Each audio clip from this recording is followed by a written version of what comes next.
Magandang araw po, Doc Willie, Doc Lisa. Iba ang tips natin ngayon. Paano luluwag ang madikit na plema, madilaw, mag-green na plema, sipon, ubo, kahit anong mga sakit. Kunyari may pulmonya, emphysema, o kahit yung mga bronchitis na madikit ang plema. Ganito po pwede gawin natin na 5 steps tuturo ko sa inyo. So, number 1, ito pong steam inhalation. Ito kung pakita natin.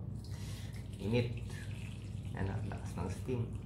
So, pag bagong kulo siya, kuha kay pasok.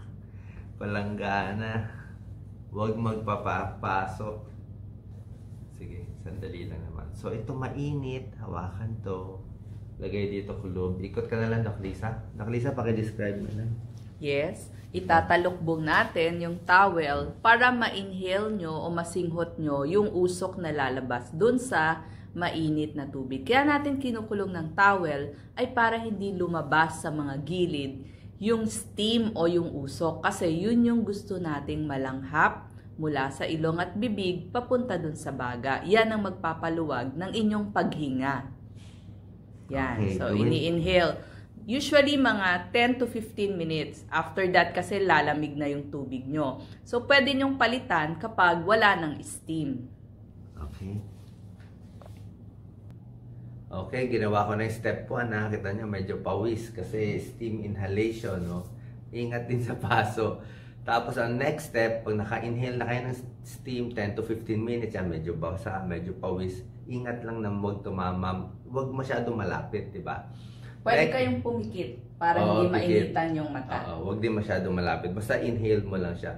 Step number 2, chest clapping. Ganito, Yes. chest clapping. Kailangan parang cup yung dalawang kamay ninyo. Parang naka-cup siyang ganyan. Tapos saka nyo igaganyan. Nagalit. Pwede po ito sa mga batang maliit, sa kids, pwede rin sa adults para mapalabas ang plema. Ito yung mga parts tinuturo natin. Mga 5 minutes. Yan. Mas matunog, mas maganda.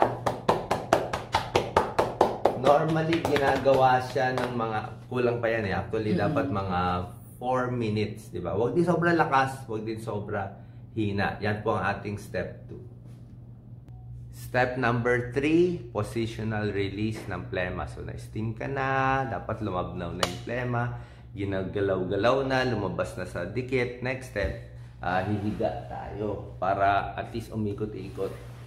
Okay, so ito po ang sample. Pahigain. 5 minutes. Yes, pahigain natin ang pasyente. Pwedeng tihaya muna siya for 5 minutes.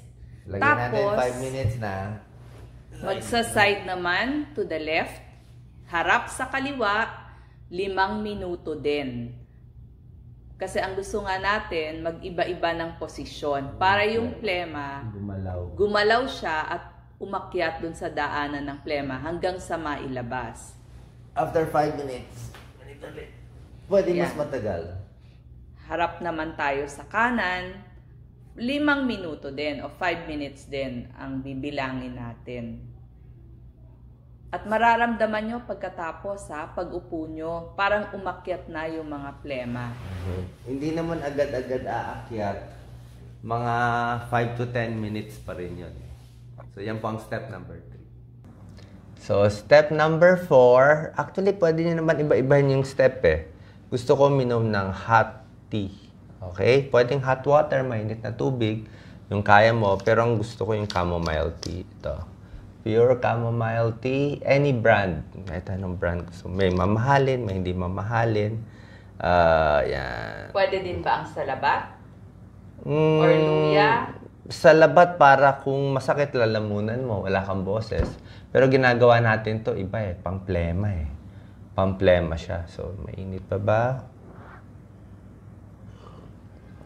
Yan, hot tea, masarap siya. Inom ka ng nakakadalawang gamit ako nito eh. So, yan ang step number 4. Last step, syempre kung may plema na madikit na, meron tayo pampaluwag ng plema. Okay? Maraming klaseng pampaluwag. Ang pinaka-safest sa atin, kahit binibigay din nga sa bata, itong generic na Carbocisteine. Yun lang binibigay namin eh. Carbocisteine, safe siya, walang ganong side effect. Capsule kung matanda. At sa bata, meron ding syrup.